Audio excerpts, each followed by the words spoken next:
You're listening to the FAMvestor podcast. If you're looking to raise your family with intention, gain financial independence, and live a life of true freedom, you're in the right place. Join us as we explore together how to create thriving families, because strong families are the cornerstone for a world at peace.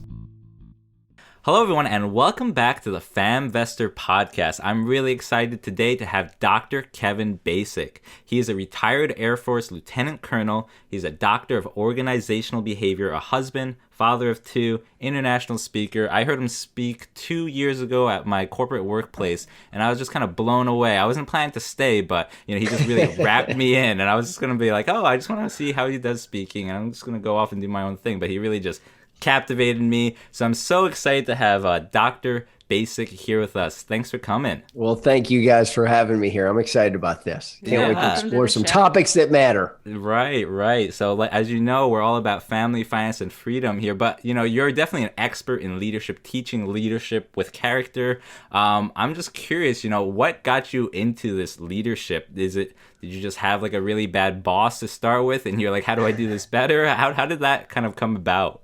Well, it really sort of hit its stride when I was immersed in it. I was at the Air Force Academy, graduated in 1993, and I knew I wasn't going to fly. So when you're there, everybody else is sort of bought into the flying things. And I just sort of keyed in and I bought in to the leadership thing. And for me, that mattered. The idea of influencing people towards something, towards an outcome that mattered, just resonated with me.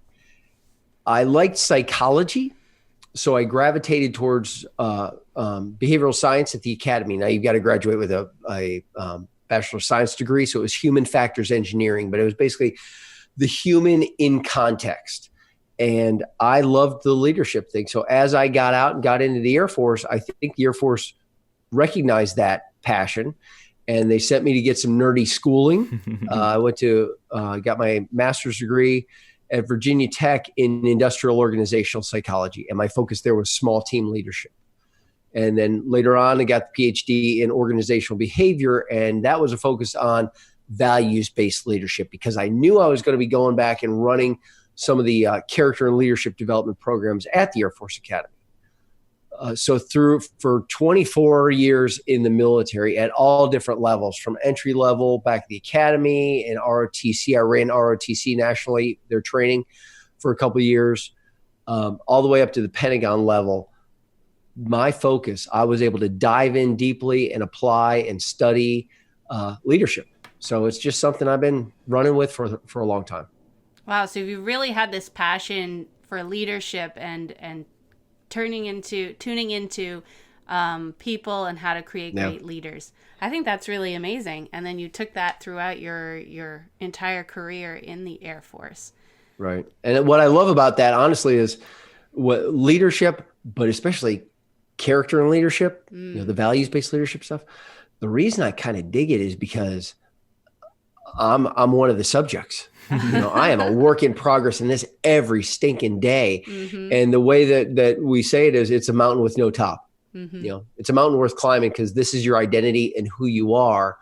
So as I go and speak to different groups, corporate audiences and military audiences, the way I frame it is, I'm just inviting you on the journey I'm on as somebody who is trying to lead a family, lead an organization, lead and influence other people. It's a moment by moment challenge and opportunity. So it never stops being relevant, bottom line. Right. So that's why I kind of, I continue to get all giddy and excited about it, is because it's life. Yeah. Can't get away from it. Just constant personal development, constant growing of yourself and all the people that benefit from your own growth.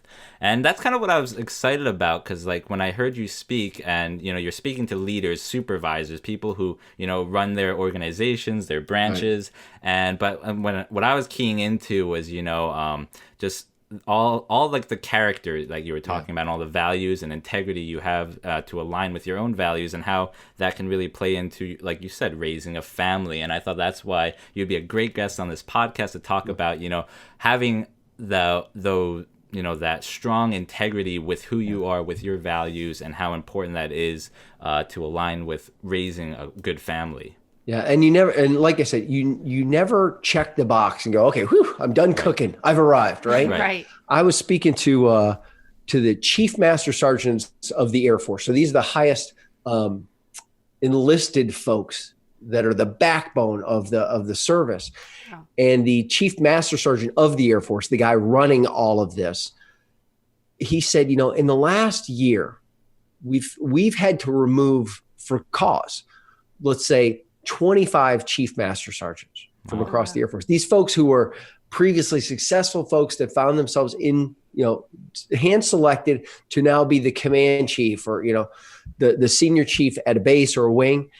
And 25 of them got removed for cause. And he said, here's what the chief master sergeant said. You know how many were for competence reasons?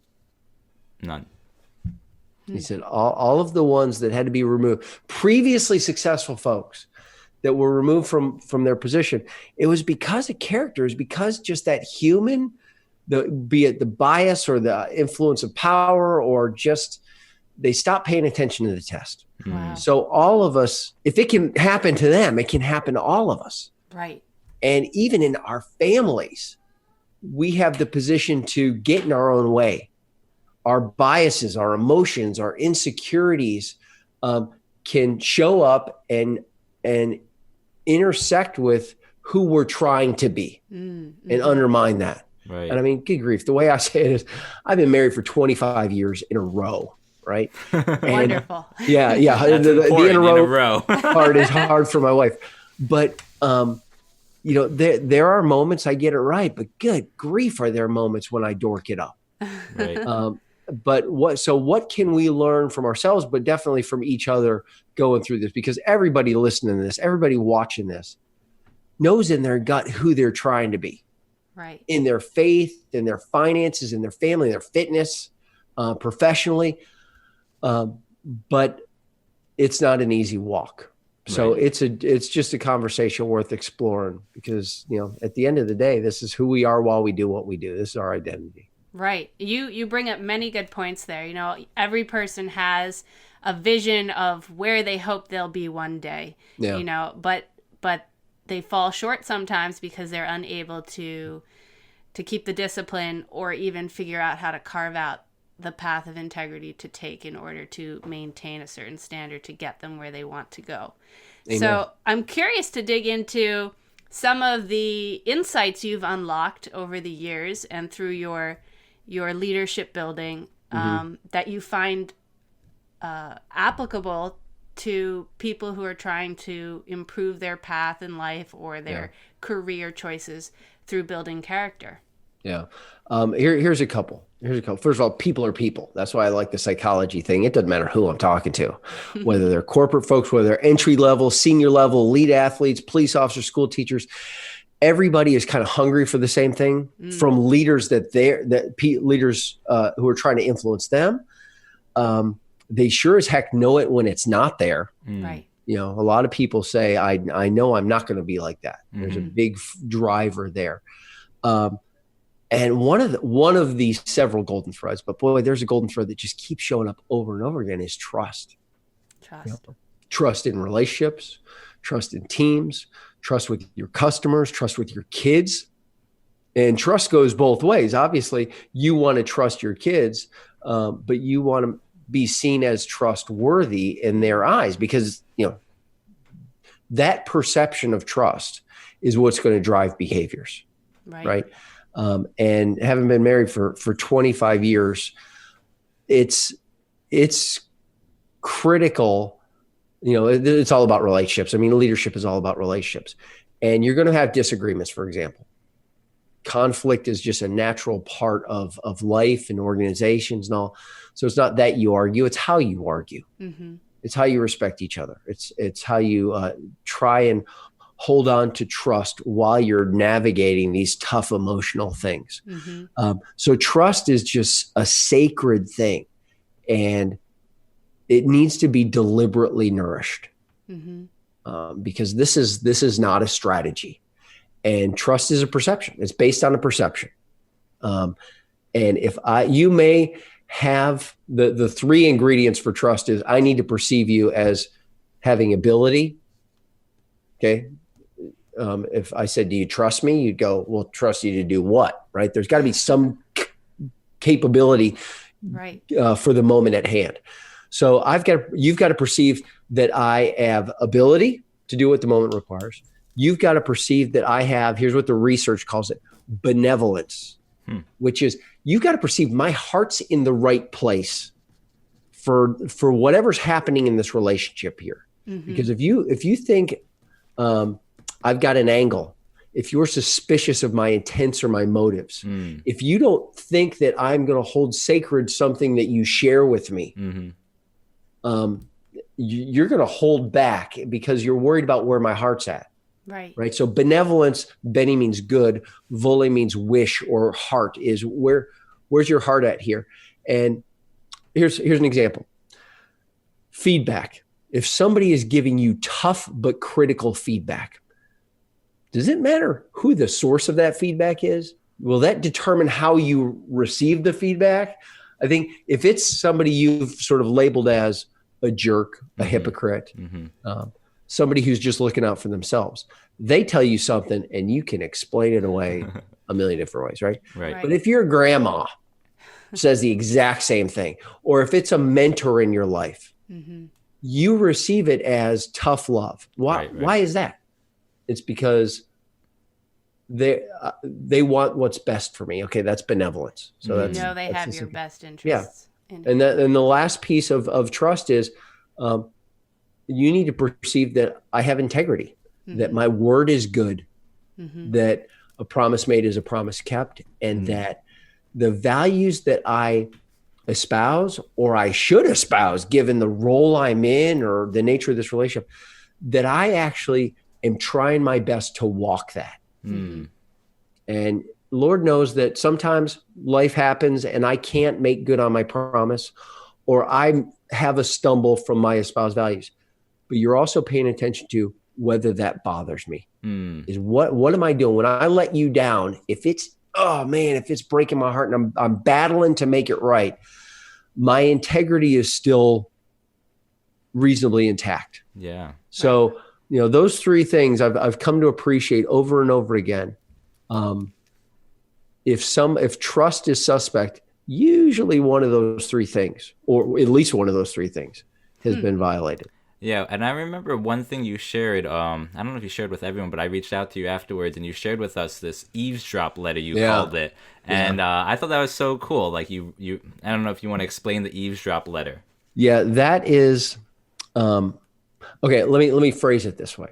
Okay, when I got my PhD, my focus was in an area called behavioral integrity. Okay. And that is the perceived alignment between a leader or a parent or a friend's words and actions. Is a promise made, a promise kept? Are the values espoused, the values walked? Right. But it's a moment to moment thing. Okay. It's not this big broad brush. You either have integrity or you don't. It's in the moment. Is there alignment, which is what integrity is? Is there wholeness and alignment with your word or your commitment? You said you were going to be this to this family. Here's one. You said you were going to be present and engaged. As busy as we are, that's a commitment you made to us and these kids.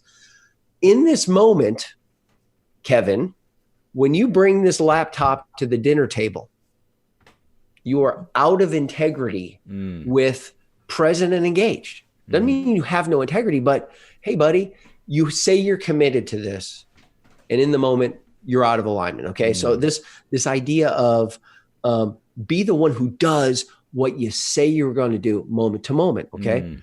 Well, if you're going to be the one who does what you say you're going to do, you got to say what you're going to do.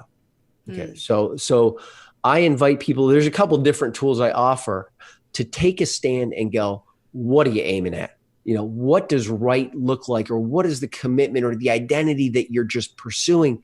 What's it look like? And crystallize it, because you think you're clearer than you are. So one of the techniques is this thing called the eavesdrop. And for me, it shows up as a letter. Okay. And here's the backdrop is the night before every big event in my life, the night before I graduated the Air Force Academy and got married, both daughters were born, the night before every job I started in the Air Force, I'd sit down and I would lock myself in a room and I would write a letter. And part of the letter would be, what did you learn coming out of this last thing? What's the takeaway from this last season of your life?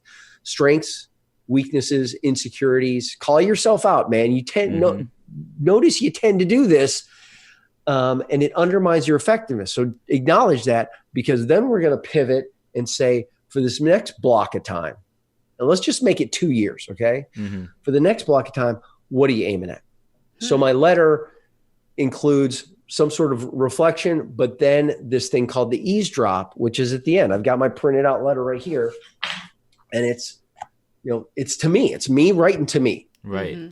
And part of this at the end is this eavesdrop, and it says, all right, so here's, you can't read it, but it says, so there are several audiences for this next season of my life. As I look to the next 2 years, there are stakeholders whose opinions of how I live and lead matter to me. Right. If I'm going into a new job, my boss, I want to make my boss proud. I want to impress my boss. Right. I might have people working for me, so my subordinates. My family, obviously, are stakeholders because, man, I can dork this up over the next 2 years, or I can get it right. In some letters, it's been, I want my mentor from my previous assignment to be proud of how I handle this next thing. As if I've had people that I've invited to do this say, I want my dead grandfather, who I still think looks down on me and watches me, I want to make him proud. Mm-hmm. So you've identified your audiences. You all, whoever's listening to this podcast right now is an audience. They're a stakeholder in what you do. Right. And you're trying to create some sort of effect in their life. And all right, so figure out what the heck that is. So we identify the audiences, and then next to each one of those audiences' names, I write down, what is the Hall of Fame quote?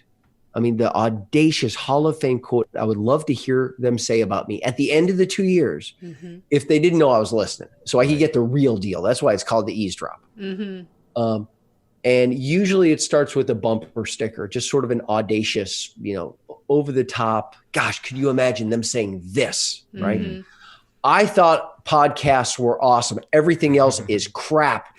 And once I heard this, the FAMvesting, that redefined what you're like, holy, okay, if that's the audacious sort of starting point, what the heck must we have done in order for them to conclude that? Well, now you got to start to unpack it. And there's probably going to be certain structure and quality and relevance and tools. Now your commitment defines what actions are required.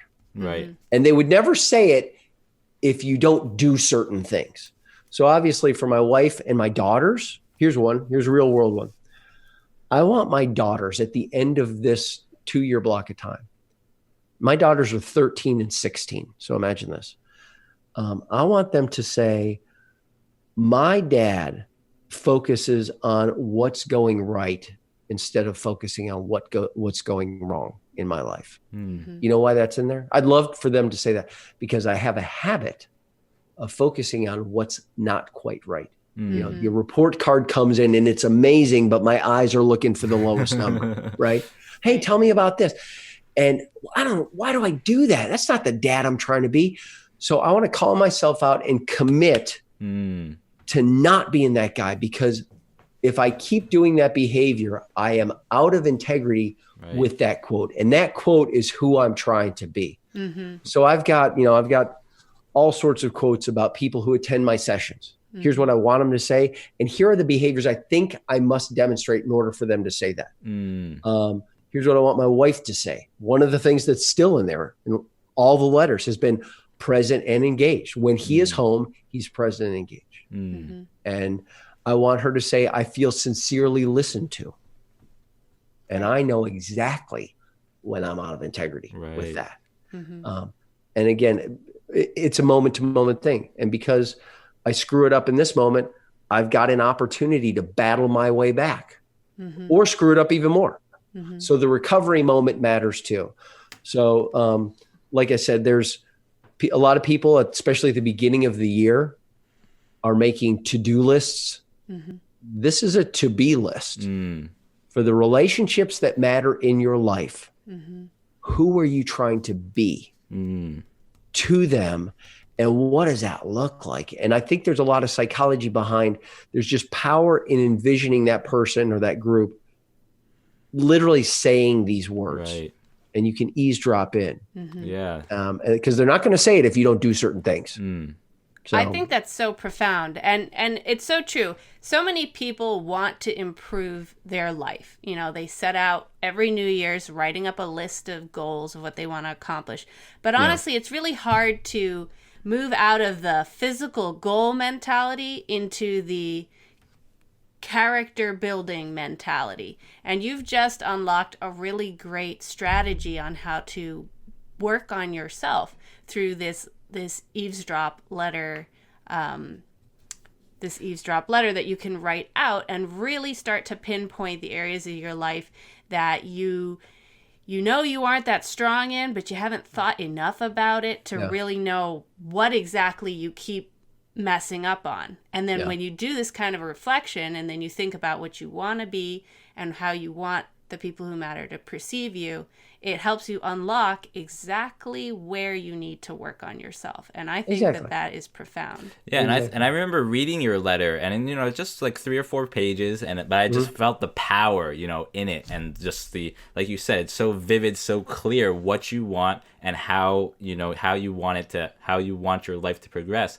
And I think having that clarity of what you want and knowing, like you said, am I in integrity in this moment to what I want, or am I out of it? And even just yesterday, somebody was telling me something, and I'm off in my head, just thinking about a million different things, maybe this podcast interview we're gonna do. And she's like, "Are you listening to me?" I'm like, no. And I just know, I'm out of integrity, And that moment was a fail. But then, next moment, I'm like, okay, come on, focus here. You're with your wife, be with her. Yeah, be present, because I want to be, that's who I'm trying to be. And you hit on a big thing there, is life is about relationships.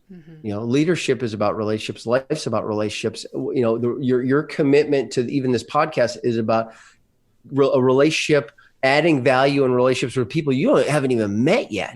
But still, you're offering something up, and you're hoping that they value that. And so why not take the time to define what success looks like in the relationship? Because again, you can screw it up or get it right. The time is going to pass. People are going to come to a conclusion about you anyway. Right.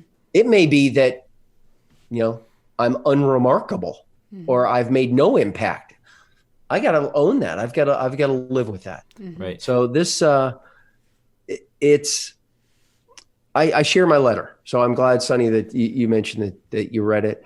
I push it to anybody I can. I mean, I give it to my wife. I give it to my kids. I give it to the audiences who are in the letter, because basically I'm going, here's what I'm trying to be for you. Hold me accountable. If you can help me with this, I appreciate it.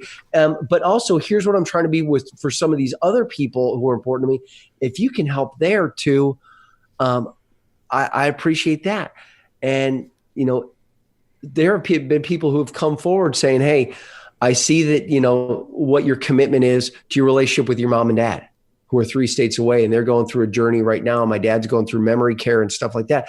Is I'm just transparent, and I put it out there. And I have people come up going, you don't know me, but can I share something that I think might help you on that journey? Of course. Yeah. And I'm out on the road a lot. I travel a lot. And I share this with a lot of people. And my letter is one of the pieces of almost every presentation, because I think it's a tool it's relevant to you. It can't not be relevant. You get to write what the heck's in the letter. Yeah. But when I share it and say, here's what my letter is, and I'll walk through a couple elements, I get emotional almost every time I do it. Even when I've just done it in the morning, that afternoon, I'm still reading through it. And I will well up with tears more often than not, because it's real. Right. And it's not an act. And some days different things in the letter hit me based on what just happened with my 16-year-old or something else. But I just challenge people. I say, you think you're clearer on this, on the identity you're pursuing, than you are. Right. Prove me wrong. It took me 3 days to write this letter. And here's why. Because I kept highlighting and deleting elements of this, going, Basik, stop writing a paper. What are you committed to in this relationship, man? Get it right and acknowledge the tough stuff. Put in there what you know is going to be tough, and put it right in the heart. You know that you have a tendency of doing this, and that's unacceptable in this relationship. Call yourself out, put it down there, because it would be a kick in the gut if that person, if your daughter deliberately chose not to say that about you. I mean, here's a simple one. And this one, I'm saying this straight to you guys right here. For me, one of the things I'd love to overhear my daughter say, same with your sons, I will forever cherish my daddy-daughter date days, or mommy-son date days, or whatever your case. I want my daughter to say, I will forever cherish my date days. They won't say that if I don't do what? Have date days. Yeah. Right? So it's just it's a trigger to prompt the actions that you desperately want to come to life. Right. So it's not rocket surgery. But again, the exercise demonstrates the value, I promise. Yeah. Do you have a good way to give people a template for going about it? I mean, I feel like it sounds really cool, but I feel like it's a very hard thing. There's so much vulnerability there, so much true honesty. If you want it to be powerful, you really need to be vulnerable, and then also like you going above and beyond by sharing it with all the people it's intended for, and having that accountability there makes it even so much more powerful. But anyway, do you have any resource or something that can? Yeah. I've got a template, and I'd be happy to send it to you, and you can post it. And the template, it's sort of 2 pages. So on the second page, there are some examples of what they look like as you sort of develop them. One would be for, hey, here's one somebody did with their kids. Here's one somebody did as a leader of subordinates. And, there's no wrong answer. There's no right answer. I guess the right answer is, if the dashboard light in your life goes off in the moment when you go, this counts for being that. And, they will never say that if I don't handle this moment better than I just did. So I guess, you got it when you're a little bit short of breath going, crap, I'm on the hook for that now too. Yeah. Do you have a consistent or particular time of year that you choose to do this kind of a reflection, or is it basically as you feel you need to revisit your letter? I'm curious about that, because I think it's very easy to just start coasting through life and go into autopilot mode.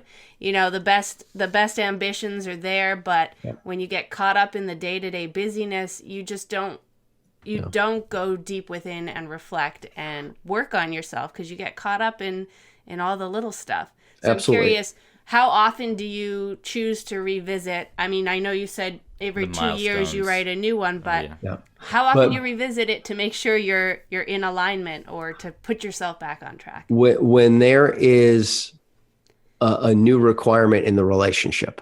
Okay. So it could be at a pivot point is, hey, now I'm leading a different group of people.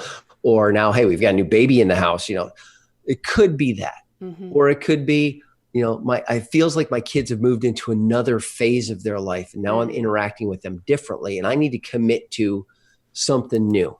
I'm about to write a new letter, and it's not because it's a new year, but it's because, at least with regard to my mom and dad, as my dad has gone into memory care, is that how I want to show up in that relationship, what right looks like there. There are certain areas where I feel like I'm doing pretty well, but there are certain things where I feel like I'm off the bubble for getting that right. And there's a story I tell, but really the punchline at the end of it is, what a shame if at the end of this, we have perfectly hit the wrong target. And when I feel like I got to clarify for myself, what the heck am I aiming at? So some people are like, oh, I wish I would have written this. I wish I would have known about this letter, because I started a new job, a year ago, and now I got to wait another. No, you don't. It's like that old quote. I heard John Maxwell say it, so I'll give him credit. But the best time to plant a tree was 20 years ago. The next best time is right now. So whenever you're ready to make a commitment to a relationship that matters, make the commitment. Right. Because the testable moments are coming no matter what. Right. Wherever you are, you're going to keep moving forward one way or the other. So make a start now. Right. And this is, is also sort of a trigger for self-discipline. I know that your focus, as is mine, is also financial responsibility. Is that, okay, what does that even look like? Right. And at the end of 2 years, you would love to look at each other, or you would love to overhear your spouse say this that is informed by your new financial status. We've got to live a certain way in order for, at the end of this, me to overhear my spouse saying, we are so blessed that we can give this way. Or I can't believe we were able to start a foundation for parents who are struggling with fertility issues. And that 3 babies have been born because of that commitment. I mean, for that statement to ever leave somebody's mouth, you got to back up the train and handle your finances in a certain way. So you've got the money to give. Right. So it's an accountability mechanism. So I'm sorry, I'm a little curious. You retired from the Air Force after 23 years, so you must have been like in your 40s. So talking about finances here, you must have been pretty intentional about that, and also, must have taken quite a big step for you to leave that secure job and then go into what you're doing now, which is this leadership development. I'm curious to hear how that progress was, and also maybe talk a little bit about finances. We had a guy. So there I was at the Air Force Academy. I was a third class cadet, which is a sophomore. So everything, right? When you're a sophomore in college, I've figured it all out. Well, we had this guy come in. I think he was my management instructor, and he was unremarkable, just sort of to look at. And this guy said, I'm going to take a break. We're going to do something today that isn't even in the syllabus. But he said, because I'm independently wealthy, and all heads looked up. Like, you? He goes, the Air Force will not make you rich, but you can make yourself rich off what the Air Force gives you. And I'm like, what is that? What? So basically he introduced, when I was a sophomore in college, he introduced just the idea of budgeting, of what debt really costs you, putting down a credit card and you buy a meal and you're just paying minimums and all that, just that whole spreadsheet kind of thing of what the true cost of debt is. And dollar cost averaging and investment. And the drumbeat was, and I'm so glad that this landed in my head, you will never be as young as you are right now. And your best asset for long-term wealth is time. Right. So it was basically right after that, I'm like, I'm opening up a mutual fund. I have no idea what it is, but I'm opening one. So it was like $20 a month. And then, you become an upperclassman, you get a little bit more. So that was just part of our life. We got married about a year and a half after I graduated the academy. And man, we were on a budget, and it wasn't like, I guess you could say we were frugal, or I was frugal, but it was just, you're deliberate with the limited resources you got. Right. And because I had been tuned into the fact that rich people earn interest, poor people pay interest, because I got sort of tuned into that.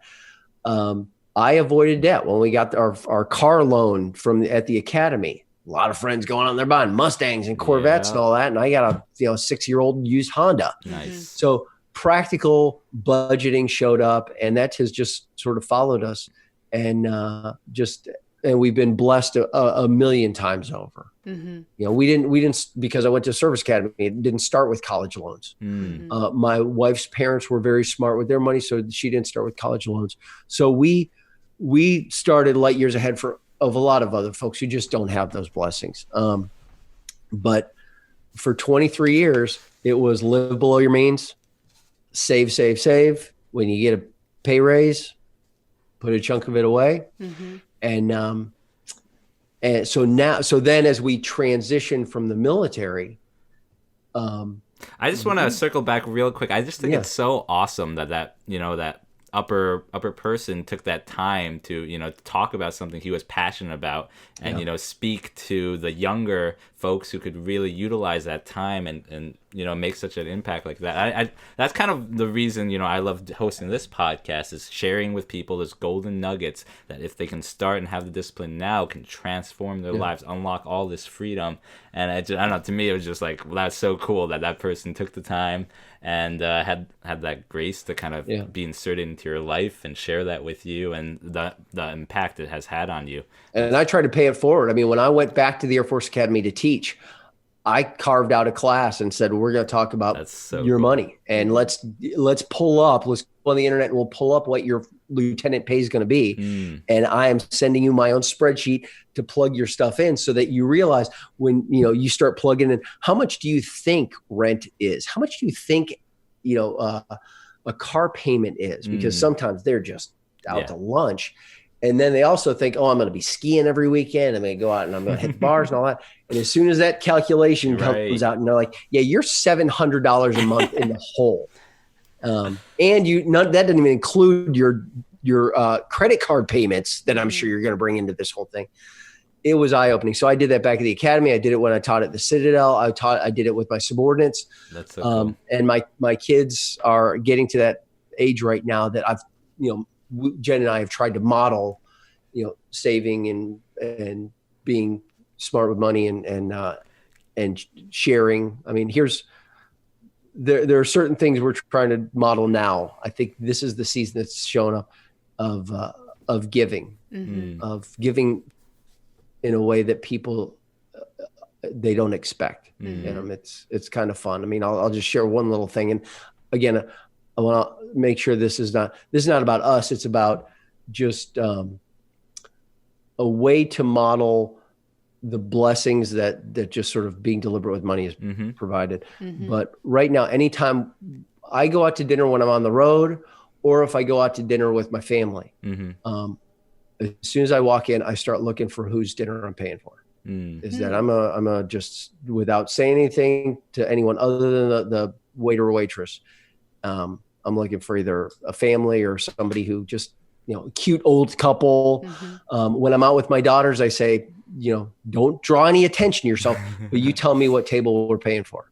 And I just, that to me, and then the conversation is, the reason we can do this is because we've made decisions about money in the past. Right. So it's not about money, but it's, there was a quote, something like, do what others won't do today so that you can do what others can't do tomorrow, or something like that. But that's so cool. I'm curious to know what's a cool experience or a cool moment that has happened from that, like from doing that. Well, I like to, it's fun to just sort of watch the curiosity in their face, when the waitress is like, no, you're good. They're like, what's that even mean? They said, just, right now they say there's a secret Santa someplace, just, that'd be nice. That's fantastic. That's so cool. I love that. It's for me right now, I'm in someone's life. Yeah, I'm in a rhythm right now that I'm looking for whoever reminds me of my parents. I'm like, this is a cute old couple. Yeah. All right. Date night for them. Free date night. That's really cool. That's really sweet. That's a lovely idea, actually. Really paying it forward. Yeah. Acknowledging where you've come to and the blessings you have, and sharing them where you can. Yeah. So we've never talked about dollar cost averaging before, but I think that's a pretty powerful and simple, can you just explain that in 1 minute, what dollar cost averaging is and where you were putting that money? You just get boring. You just keep doing it. Just keep putting it in. Yeah. And when the market's going up, you keep putting in. When the market goes down, keep putting in. Actually, I tend to get a little excited when the market has a big pullback. I go, hey, everything's on sale right now. Yeah. So I got a little bit more to kick in. That's fine. I'll kick it in. But the bottom line is, people who try to time the market, I'll wait, then I'll throw it in. You're missing all sorts of opportunities. The research is clear that dollar cost averaging, you just keep putting it in over time. You're going to, my understanding is, you're going to hit more upswings right. than not. Yeah, people who time the market always, on average, fail over the people who are just consistently, with every paycheck, they automatically say, hey, 5% of my paycheck's going straight to my retirement account, whether that be a 401k, an IRA, for the military folks here, TSP, thrift savings plans. Yeah.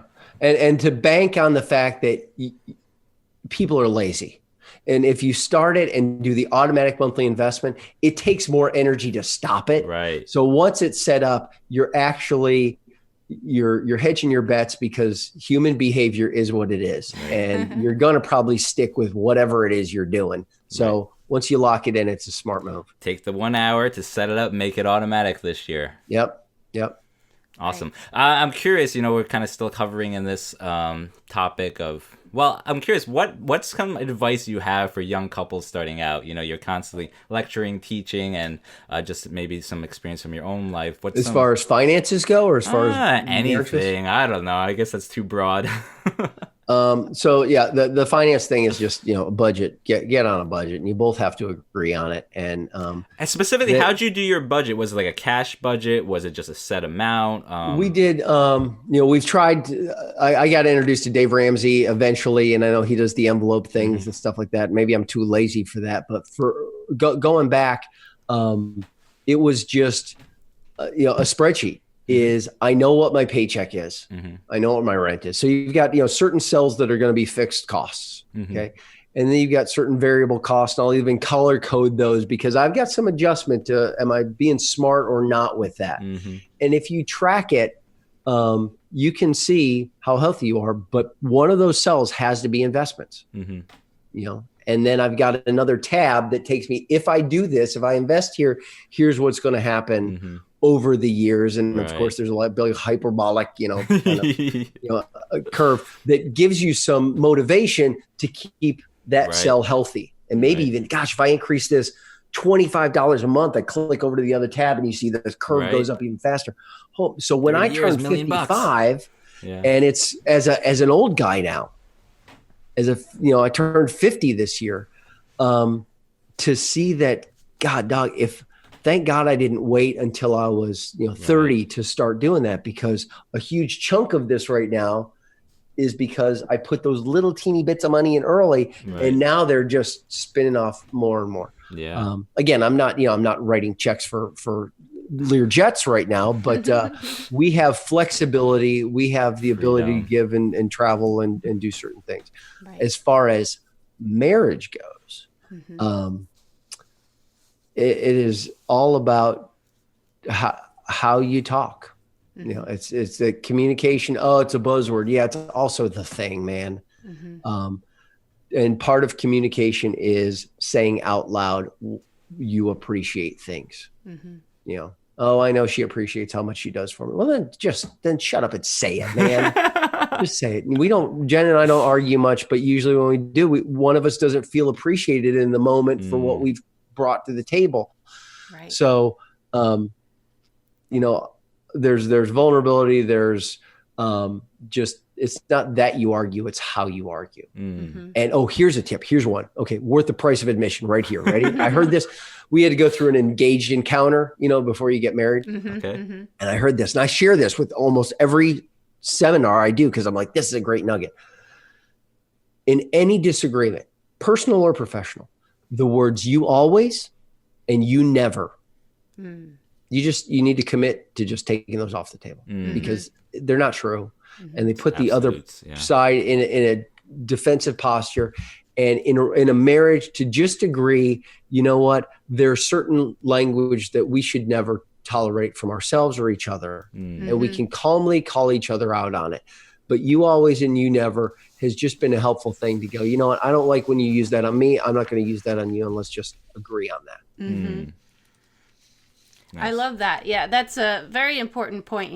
The importance to a good, healthy relationship is the level of communication you have, whether you are communicating well or not. And whenever you see a relationship, both professional or personal, that's struggling, usually it's tied to struggles with communication and misunderstanding. So yeah, we love that. Good point. We always talk about that book, The 5 Love Languages, and it's all about just communicating properly, communicating the right love language that your partner can appreciate and really accept. So that's episode 9 of our podcast for anyone who's listening and hasn't heard that. But 5 Love Languages is great. Yeah, and the key to 5 love languages is you have to communicate in the language they're hungry to hear, not the one you like getting. Right. And I keep screwing that up over and over again. One of the things I think this segues into, you have this letter, your stand in life and business. Yeah. And in it, you lay out very clearly what you stand for and what you stand against. And one thing that really stood out to me and I feel is related to what we're talking about just here is you mention in what you stand against professionally, I will never badmouth a customer, a teammate, or partner.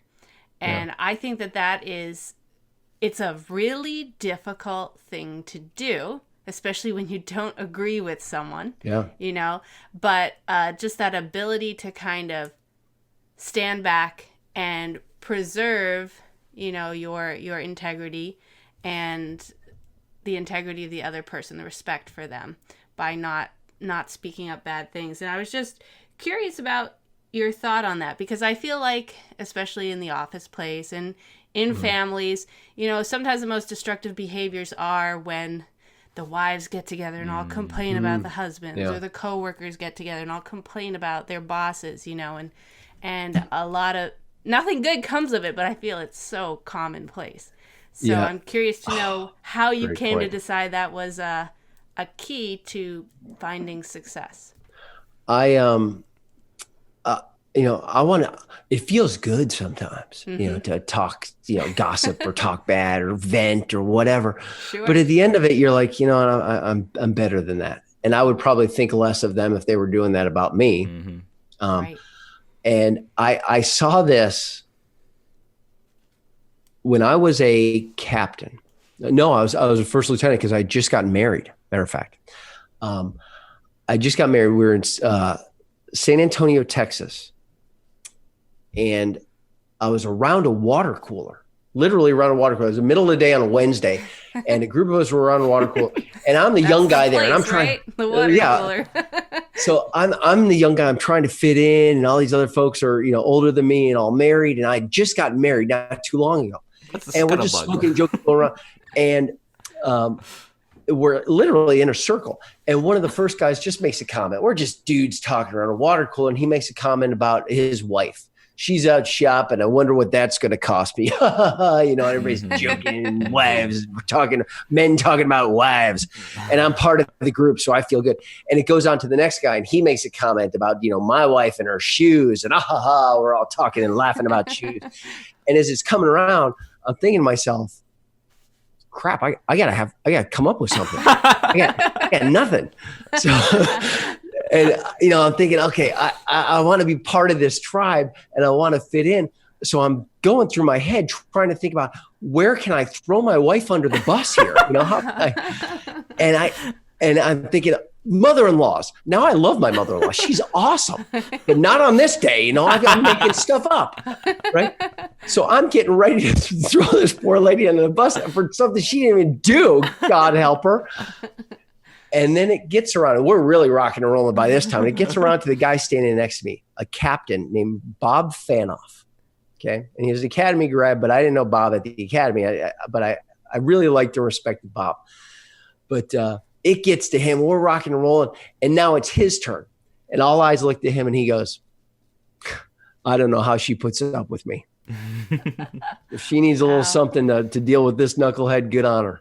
Wow. And everybody's like, oh, man, come on, you're going to do that. Yeah. And I thought like that. I need to hang around this guy. Yeah. How quickly I was about to be a worse version of myself as a husband, as a son-in-law, in order to kind of fit in with the group. And that's not who I'm trying to be. That identity. I'm like, that's who I'm trying to be. I'm trying to be Bob Fanoff. Right. And Bob Fanoff. Bob Fanoff, man. And the more I got to know him, the more he was like that. Now I shared that story before, and somebody else is like, I know Bob Fanoff. That's exactly Bob Fanoff. And if anybody hears this that knows Bob Fanoff, they'll go, oh, of course. But just, so it was moments like that made me realize it's easy to get sucked into. Right. That when it comes to customers, come on, dude, you're better than that. When it comes to teammates, if we're talking teamwork, I mean, I work with a lot of special forces units and teams at the Pentagon, and you see when there's dysfunction in the team, it's because there's some of this stuff going on. Mm-hmm. Right. And there's just not a commitment. Commitment. A colleague of mine, a mentor of mine, named Arthur Schwartz, brilliant guy. He said this, and I struggled with it for a while, but I'm like, doggone it, I think he's onto something. He said, anytime you make a commitment, okay, think about this. Anytime you make a commitment, whether it's in your marriage or whether it's, on a diet, or anytime you make a commitment, you sacrifice freedom. Okay. You've given something up by saying, I choose that person. You have just said, therefore I choose not those people. Mm-hmm. I choose this path. It's a tougher path. So therefore I no longer have available these easier options. Right. And to make a commitment to, and that's why I call it the stand, is to take a stand. The waves are going to start come crashing, man. It's not going to be easy to pull this off. Right. Well, some of it comes with fatigue. I mean, one of the things on my stand is I will not mail it in. Mm-hmm. And that's, I what that means to me is, even though I've told, some of these stories a million times and shared my letter, and anytime I go to speak to an audience, I want to prepare the night before as if this is fresh and new and they deserve this. Right. But I know what the tendency is going to be. Tendency is going to be like, hey, Basic, you got that. You can wing it. They won't know any different. Hey, Family Guy marathon is on. Just, it's hotel room kickback. I know that's coming. So it's a commitment to not mail it in. And therefore I've lost the freedom to watch the Family Guy marathon. And I love Family Guy. So, I love the accountability there. And I think when you put down on paper and you take it seriously, what you stand for and what you stand against, it really makes you look at your life and make a decision on what's important and what is not, and what you're willing to sacrifice for and what you're not. And then when you have it written out in a place that you can look at it, it's going to hold you accountable to the person that you want to be. And I think that's so important, because if you never take the time to write it out, to think it through, to put it in words, and then go one step further and share it with someone who is your accountability partner, it's so easy to just coast. And then you run into those situations like you just shared. Our human tendency is just to kind of take it easy and go with the flow. You don't want to handle confrontation. You don't want to handle adversity. Just do what's comfortable. Yeah, you just want to go with the flow and do what's easy. But to put that accountability, to take it out of the stands and onto the court, to borrow a phrase from my friend Kerry Granger, you share your stand. Mm-hmm. As soon as, a husband and a wife swapping their letters or swapping their stand, or saying, it could just be in conversation. Here's what I'm committed to being for you, and here's what I'm committed to not doing to you. I have a tendency of doing that. I'm trying to take a stand and not do that. So to put words to that and basically acknowledge it to another person. Mm-hmm. Now, they are perfectly aware when you are violating that thing. Right. You know it. And it can even be easy stuff. I'll share with you one thing. Sonny, I think I mentioned, I had this in the letter I shared with you. With my wife, I want her to like how I look. Okay. It's just superficial, and I can't control everything, but when I'm on the road, if I didn't get the chance to work out, if I do sit-ups and push-ups the night before I go to bed, okay, that's a behavior that's in alignment with who I'm trying to be. Well, in my letter, I need my wife to say something that's aligned with, I think he looks good. So I'm going to read this to you. The cheesier it is, the more the dashboard light goes off. That's why this is over the top, just absurd. Okay. Now my wife, these words will never leave her mouth, but this is kind of, again, the cheesier it is, the more I remember. I want my wife to say, check out my ripped hottie husband. Dang. Other wives, keep your hands off. He's mine. Okay. Again, she'd never say that, but that's just push-ups and sit-ups. That's my trigger. Right. Right. So I've shared my letter with people, and the letter when I was working at the Air Force Academy, it said, I want my wife to say, hello, six-pack, grrr. Right.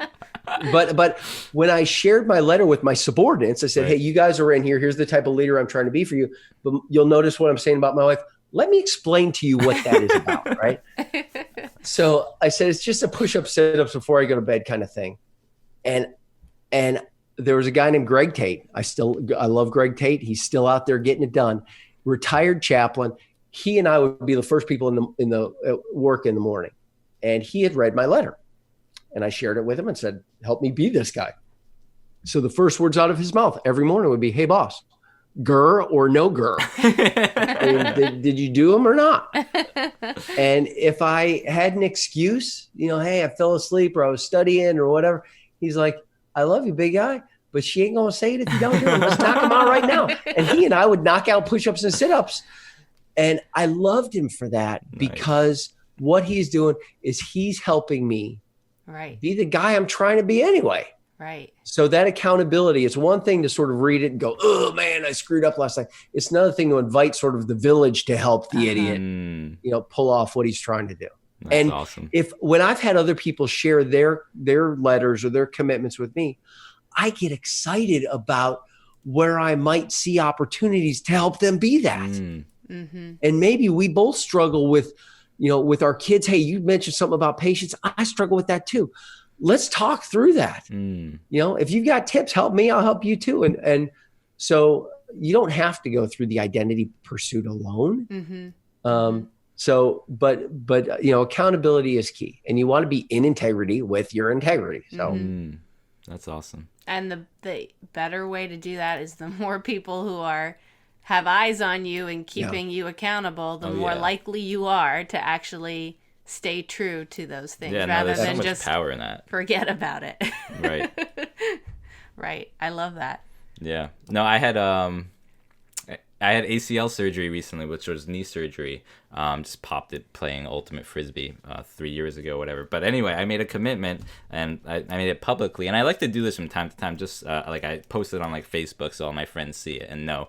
I announced this to the world. I'm going to run a marathon this year. So I know I have to get it done. Otherwise, I'm out of integrity with what I said. And, but it's just another way that, I want to do this. And this is another way that's going to help me to get it done. Right. Absolutely.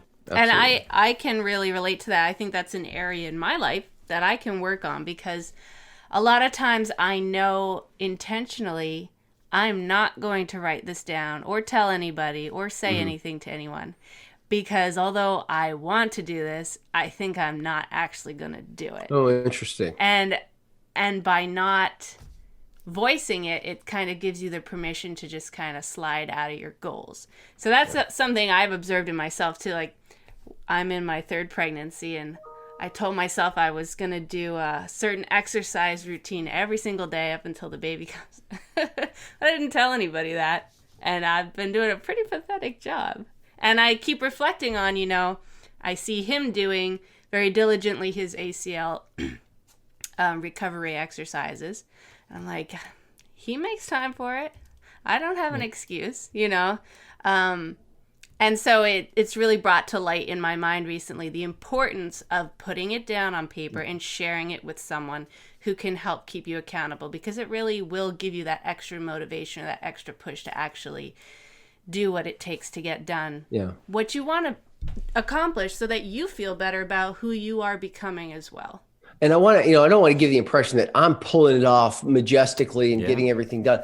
But in those areas where I know I'm out of integrity, right. Again, I'm not, I doesn't mean I'm a bad person, but I've at least got to revisit my commitment to that thing, right? If I find that I'm consistently out of integrity with this, then I've got to I got two choices. I can either battle to get back in integrity, or maybe I've got to basically take it out of my letter because apparently I'm not that committed to it, or I've got to acknowledge the fact that it's not the priority that I say it is and just own that.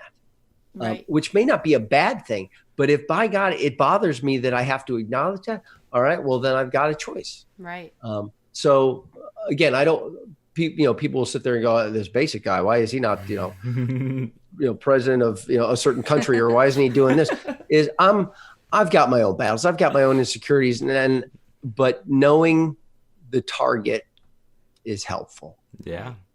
So, Kevin, I kind of want to circle back a little bit about, just selfishly here, I know we're going a little long, but your transition into kind of your own private thing and leaving the Air Force. I have aspirations to also speak, and I see you doing that, and that's really cool. I don't know how often you're speaking, so I'm kind of curious about that, but also that making that step and that transition from the Air Force to speaking. Again, was blessed is that there was sort of a natural progression in that I was on the road speaking to military audiences anyway in the area of professionalism and leadership. And because of the PhD, I was getting invited to speak. The Air Force stood up what's called the Profession of Arms Center of Excellence. And it sort of approached professionalism and ethical leadership from a fresh angle. And because of my background, they said, hey, there's only so many people who have content to deliver or are able to deliver like this. Would you mind going on the road and doing this? And it was for all the branches of the service. So I would go out and just share some things that matter to people. And as I was getting out of the service, I said, I love this stuff, man. I mix the Kool-Aid. I drink the Kool-Aid. I sell the Kool-Aid. I'm all about it. So this is who I am. And this is where my passion's at. So as I got out, I had some corporate avenues to pursue, but all of a sudden my phone started ringing where people were going, hey, I remember you when you were Lieutenant Colonel Basik. We don't care if you're in or out of uniform. We just, we'd like to hear you continue to maybe explore some of these topics with us. So I packaged some of my content and I speak in some recurring things like to the Army. I've got some programs or workshops I do consistently with them. I speak to the Joint Special Ops University down at MacDill Air Force Base every 3 months. And I get pulled into a lot of just wingman days and leadership retreats and offsites where we want to explore this. So I've, professionally, I've always been a good networker. And hopefully not like cheesy, smarmy kind of, hey, what's your angle? What are you doing? But just, I found it valuable over the course of a career going, hey, I was thinking about you when I just read this thing. I just wanted to send you this. Or, hey, I think you and you need to meet each other because there's a lot of goodness. And through that process, people have reached back out and said, you travel in these circles. This is a conversation we want to have. Can we bring you in? That's awesome. So I speak, Sonny, probably I'm on the road maybe 4 times a month to different organizations. Some of them are shorter, some of them are longer. Sometimes they have me come and speak to different groups. While you're out here, speak to the whole wing, and then we'll have a senior leader breakout, and then we'll have something for the spouses. I love that. So I might do multiple things on one trip. So I'm on the road quite a bit. And this year, good grief, 2020, I got a lot of corporate CEO level events that are starting to happen, where small CEO roundtables are asking me to come in and do half-day sessions, and then that spins off some other things. So as I made the transition, it wasn't a huge business development vacuum just because I had some traction coming out. So I was, again, very blessed in that respect. Very cool. But I'd also saved up, we saved up some hay so that if there was 6 months of just grind it out and build your book, we were ready to go. Nice. Right. So you've written a book on these topics too? The book is in process right now. Nice.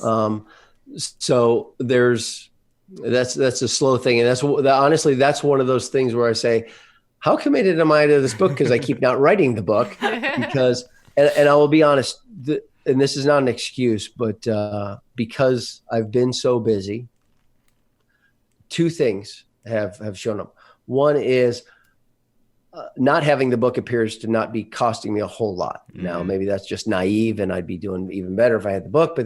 But the other thing, the more important thing by a factor of 1,000 is the time that I would be dedicating towards the book or anything like that is time away from my teenage daughters. The book, I can write the book eventually. Right. But I can perfectly hit the wrong target. And for me, at least right now in my life, I'm managing my time in a way that I want to honor the window that's closing on my teenage daughters. Not worth sacrificing that freedom to make that commitment. Yeah. And again, I'm blessed that I've got enough business momentum that the absence of a book does not keep us eating dog food. On the topic of books, do you have any books or resources, favorite books you've come across that you found helpful? You'd recommend to this audience? Right. Wow. I'm going to throw out a few books. As I look back here, I got a bunch. This based on what we were talking about earlier.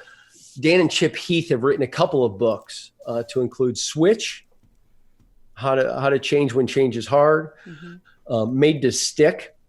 But this is their most recent book, The Power of Moments. And especially if you're in the customer service industry, this one just really was a nice alignment with where my heart's at and how I see the world through this behavioral integrity lens. I'm going to give you another one. This is a weird one. And this one I was introduced to through another podcast, actually the Brian Buffini podcast. Okay. Who's a just superstar in the real estate arena, but also does personal development and coaching and leadership. And it's this book. This is a weird one. Okay. It's an old book. It's been around for a long time. Og Mandino is the greatest salesman in the world. And it's a parable. And actually has an interesting little sort of religious twist at the end. But at the heart of it, there are 8 scrolls, okay, which are sort of principles to live by. And it's surprised me how much I like this, because one of the habits that you should do is you go back and reread the scrolls over and over again so that they sort of get stuck in your mind. They're kind of a splinter in your brain. You can knock this book out in one plane flight. Okay. Just it's a one afternoon kind of read. Nice. But it's the heart of it. It's the scrolls that if you go through, I have a feeling, especially you guys, you will underline and highlight it. And each time you go back and read them, it'll hit you a little bit deeper or different. So the way I'm approaching the scrolls is I would read scroll 1, then run in 2, then 1, 2, and 3, then 1, 2, 3, 4, so that each one you're getting deeper and deeper in. Right. But interesting. I never thought that I would recommend a book like this. This one is, for some reason, sticking in my head. The Greatest Salesman in the World by Og Mandino. Og Mandino. And is it more for business practices or is it like life principles? It's life principles. Now the parable is about a guy who wants to, just succeed in sales. Like I said, it's got a religious twist at the end where you're sort of selling the message of God and Christ. But the scrolls are really about just sort of a disciplined life, well lived. And it's how you get your mindset right. It's how you get your heart right. It's about being a slave to habits. We're always a slave to something. As kids, he says we're a slave to impulse, and as adults, we're a slave to habits. All right. Well, if I'm going to be a slave to habits, I want to be a slave to good habits. To be deliberate about that, and like I said, you may be surprised. You'll read it and go, "This dude was crazy," but maybe something about it's going to stick in your head. Going, I can't stop thinking about that book. Right. Sounds good. I'm definitely going to read it. Yeah.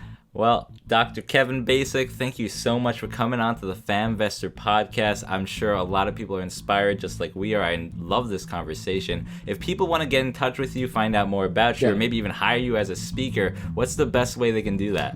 Well, first of all, thank you guys for having me on. I love what you're doing. I mean, you guys are hitting it from so many different angles, and I love it. And just trying to add value and help people thrive. That's when I was looking at your website, I'm like, they just want people to thrive in whatever domain, parenting or finances or real estate. That's it. So if you want to reach out to me, here, my website is basicinsight.com. Now, my last name is spelled Basik.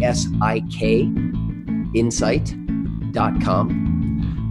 And my email address is kevin@basicinsight.com. And you'll see, if you go to the website, you'll see some short pieces, thought pieces, 2-3 minute little nuggets to just get you thinking about things. There's samples of me speaking on different topics, but it'll also give you an insight into just what my heart and my commitment is for helping people pass the testable moments of life.